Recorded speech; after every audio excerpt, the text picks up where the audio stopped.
Hello दोस्तों, अब अगली कड़ी में हम प्राकृत भाषा के विषय में बात करेंगे।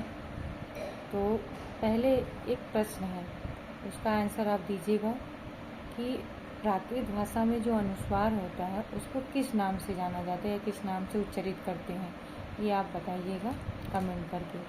ठीक, अब हम चलते हैं प्राकृत भाषा। पाली से संबंधित मैंने प्रश्न पूछ लिया है, अब प्राकृत भाषा की चर्चा करेंगे।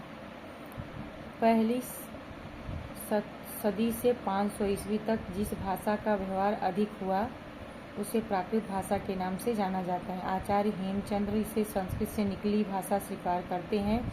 प्रकृति ही संस्कृतम तत्र भवम तत्र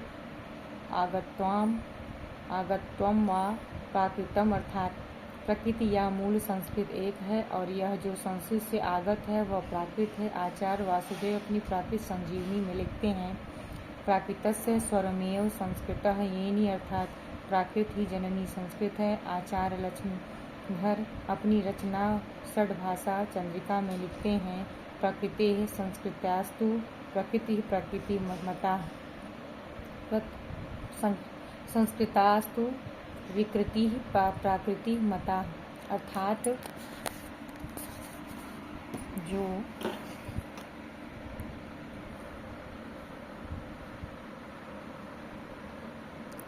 संस्कृति की विकृति प्राकृत है। अब प्रायः सभी विद्वानों में इस बात को स्वीकार कर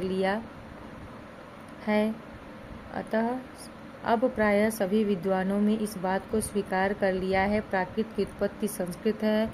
सामान्य मत यह है कि वह भाषा जो लोक भाषा थी, संस्कृत के विद्वानों में प्रचलित नहीं थी और सहज ही बोली समझी जाती थी।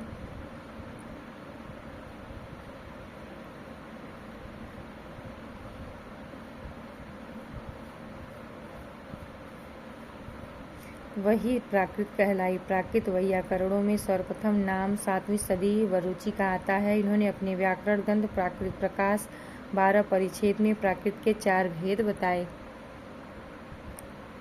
सौरसेनी, पैशाची, महाराष्ट्री, मागधी। प्राकृत भाषाओं के विषय में सर्वप्रथम भरत मुनि ने नाट्यशास्त्र में विचार किया और इन्होंने अपने नाट्यशास्त्र में 7 मुख्य प्राकृत और 7 गौड़ प्राकृत विभाषा प्राकृत की चर्चा की। मुख्य प्राकृत, विभाषा प्राकृत। मुख्य प्राकृत कौन से हैं? मागधी, अवंतिका, प्राच्या, और विभाषा प्राकृत में साबरी, आभीरी, चांडाली।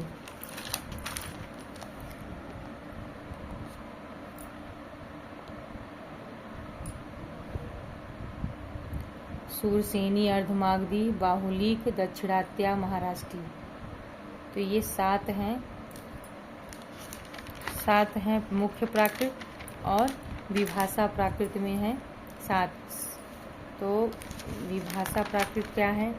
मुख्य प्राकृत क्या है? मागधी, अवंतिका, प्राच्या, सौरसेनी, अर्धमागधी, बाहुलिक और दाक्षिणात्या अर्थात महाराष्ट्री। और विभाषा प्राकृत में साबरी, आभीरी और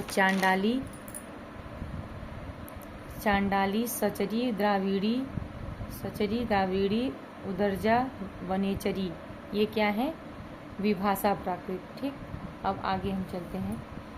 हेमचंद को प्राकृत का पाणिनि माना जाता है। इन्होंने अपने ग्रंथ प्राकृत व्याकरण प्राकृत भाषा के 3 अतिरिक्त भेदों की चर्चा की: आरसी, अर्धमागधी, चूलिका, पैशाची, अपभ्रंश।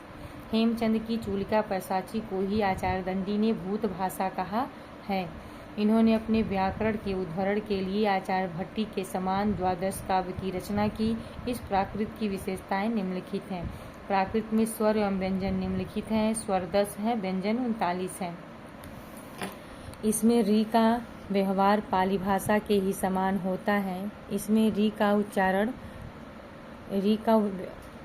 का व्यवहार पाली भाषा के ही समान होता है। इसमें ए परिवर्तित होकर ए हो जाता है, जैसे तैल का तेल। संस्कृत साहित्य के अधम पात्र जन साधारण प्राकृत भाषा का ही प्रयोग करते थे। ये हो गया हमारा प्राकृत भाषा का।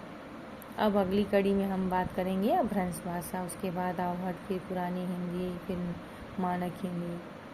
ऐसे ही कई टॉपिक बनेंगे छोटे छोटे। चलते हैं अब हम। ठीक है, अच्छा लगा हो तो लाइक, सब्सक्राइब और कमेंट करें।